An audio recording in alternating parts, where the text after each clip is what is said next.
சந்திக்கிற ஒரு பயம் வருது. நான் 2024 ஒரு மரண நேரத்தை சந்திச்சுட்டு வந்தேன். அதனால தான் பேசுகிறேன்.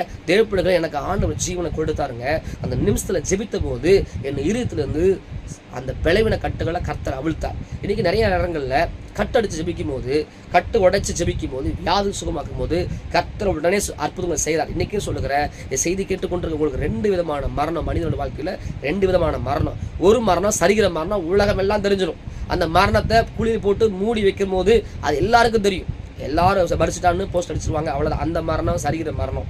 ஆனால் நம்ம ஆத்மாவை மரணம் வரக்கூடாது. தேவப்பிள்ளைகளை இந்த ஆத்மா மறிக்காதபடி எசேக்கியா சரிகிருதியான மரணத்தை குறித்து பயந்தார். நான் சொல்கிற மரணம் உங்களை ஆவிக்குரிய மரணம், உங்களுக்குள்ள இருக்கிற ஆத்மா குறித்த மரணம். அப்போது 2 மரணத்தை மனிதனோட வாழ்க்கையில் விசித்து கொண்டிருக்கிறோம். 2 மரணம் நமக்கு வரக்கூடாது.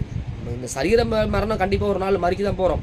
மண்ணானது மண்ணுக்கு திரும்ப தான் போகுது. ஆனால் உங்கள் ஆவிக்குரிய சாவை நீங்கள் தப்பு வைக்கணும்னா, உங்கள் ஆத்மாவை பரிசுத்தப்படுத்தணும்னா, உங்கள் ஆத்மா தப்பு வைக்கணும்னா, நீங்கள் உங்கள் தேவ சமூகத்தில் உட்கார்ந்து எசேக்கியா ராஜா அழுதாரா.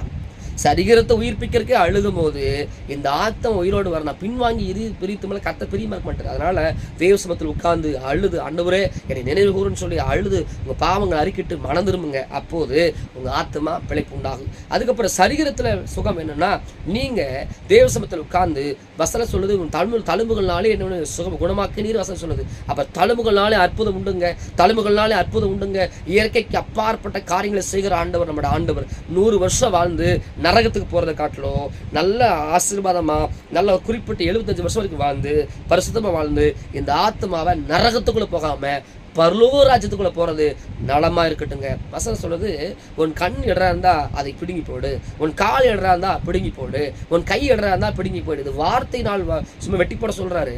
ஆனால் அது சரிகிறது மாத்திரம் இல்லை, இடரான எது வந்தாலும் நம்ம அதை தரித்து போட வேண்டும். தேவப்பிள்ளைகளை உங்கள் ஆத்மா முழு சரிகிறம், உங்கள் ஆத்மா முழு சரிகிறம் நரகத்தில் போய் வேவதை காட்டிலும் உங்கள் ஒரு கையை வெட்டிட்டு வாடா, ஒரு கண்ணை வெட்டிட்டு வாடான்னு பைபிள் சொல்லுது. தேவப்பிள்ளைகளை உங்கள் ஆத்மா விலையை பெற்றது. அதனால சொல்லுகிறேன், உங்கள் ஆத்மா தப்பி வைக்கணும்னா எசேக்கியா ராஜா பண்ணது போல சரீரத்தை காப்பாற்றணும்னு அவர் ஜெபம் பண்ண. நான் சொல்கிற ஜெபம் உங்கள் ஆத்மாவை காப்பாற்றணுங்க.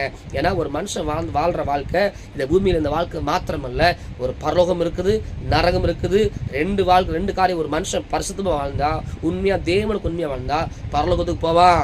இல்லை நான் இப்படி வேணா வாழ்வேன், இப்படி வேணா இருப்பேன், இப்படி வேணா இருப்பேன்னு சொல்லி ஆலயத்துக்கு போவேன், எல்லாம் பண்ணுவேன். ஆனால் ரகசிய பாவம் பண்ணுவேன், குடிப்பேன், வெறிப்பேன், எல்லா காரியம் சண்டைக்காரனாக இருப்பேன், கோவக்காரனாக இருப்பேன், என்ன வேணா பண்ணுவேன், சந்தேகப்படுவேன், கோவக்காரனாக இருப்பேன், நான் எப்படி வேணா இருப்பேன்னு சொல்லி இருந்தீங்கன்னா ஒரு நாள் நீங்கள் மறிச்சு போயிட்டா உங்கள் ஆத்மா நரகத்துக்குள்ளே போகும். தேவப்பிள்ளைகளை கண்ணை திறந்து நரகத்துக்கு போகிறது கொடுமைங்க.